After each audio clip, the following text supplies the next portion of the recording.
Challenge 19e siècle, 31 jours, 31 poètes. Aujourd'hui, 17 octobre, 17e jour, je vais vous lire un sonnet des chimères de Nerval. Mais je suis un petit peu sur le coup de plusieurs choses en ce moment, c'est assez difficile. Je poursuis quand même dans ce challenge, ce défi, en dépit du très peu d'écho qu'il reçoit. C'est pas très grave, ça je le fais pour moi. Non, ce qui me peine un peu, c'est que je me rends compte que les réseaux sociaux sont souvent à sens unique en fait, et qu'il y a beaucoup de gens qui sont très contents de faire leur promotion, de se faire entendre, qu'on regarde ce qu'ils font, qu'on s'intéresse à ce qu'ils font, et c'est bien naturel, mais qui ne renvoient absolument jamais l'ascenseur en quelque sorte. Et c'est vrai que notamment dans ces vidéos, mais dans d'autres vidéos aussi, il m'est arrivé de dire le plus grand bien de telle ou telle traduction, de tel ou tel livre. Je n'ai jamais le moindre signe comme quoi ces bouteilles à la mer ont été reçues, donc c'est un petit peu désagréable de voir que des gens qui parfois comptent sur moi d'ailleurs, ou qui n'hésitent pas à faire appel à moi, m'oublient en quelque sorte dès que ça ne les concerne pas eux. Donc c'est un peu ce côté égocentrique des réseaux sociaux qui me lasse, et YouTube est un réseau social. Aujourd'hui, je me suis rendu compte, après avoir mis des commentaires sur une vidéo YouTube, qu'apparemment il y a une fonctionnalité, et je m'en suis rendu compte par hasard parce qu'un ami me l'a signalé.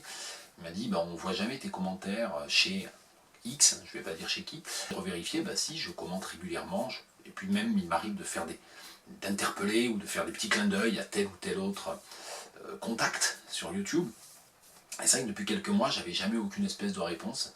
Et après, je me suis rendu compte qu'apparemment, il est possible sur YouTube, et moi j'ai beau utiliser YouTube, je ne savais pas qu'on pouvait faire ça, il est possible sur YouTube de faire en sorte qu'une personne qui vous suit, qui commente chez vous, en fait, publie des commentaires qui ne sont visibles que de cette personne-là.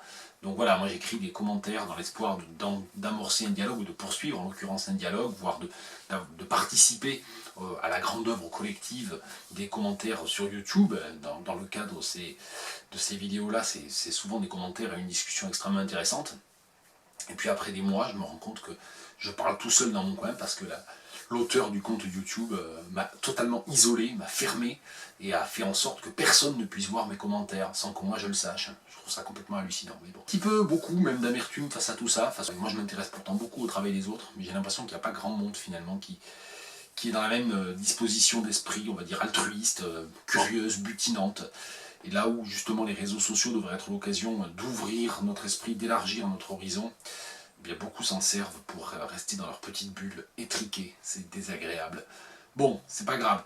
Je vais parler de Nerval. Je vous lis Nerval, mais je pense que finalement Nerval est un bon choix. Je n'en dis pas plus, mais j'espère ne pas devenir fou quand même. Donc, de Nerval, poème sonnet tiré des chimères d'Elphica. La connais-tu, Daphné, cette ancienne romance, au pied du sycomore ou sous les lauriers blancs, sous l'olivier, le myrte ou les saules tremblants, cette chanson d'amour qui toujours recommence? Reconnais-tu le temple au péristyle immense, et les citrons amers où s'imprimaient tes dents, et la grotte fatale aux hôtes imprudents, où du dragon vaincu dort l'antique semence? Ils reviendront, ces dieux que tu pleures toujours. Le temps va ramener l'ordre des anciens jours. La terre a tressailli d'un souffle prophétique. Cependant, la sibylle au visage latin est endormie encore sous l'arc de Constantin. Et rien n'a dérangé le sévère portique.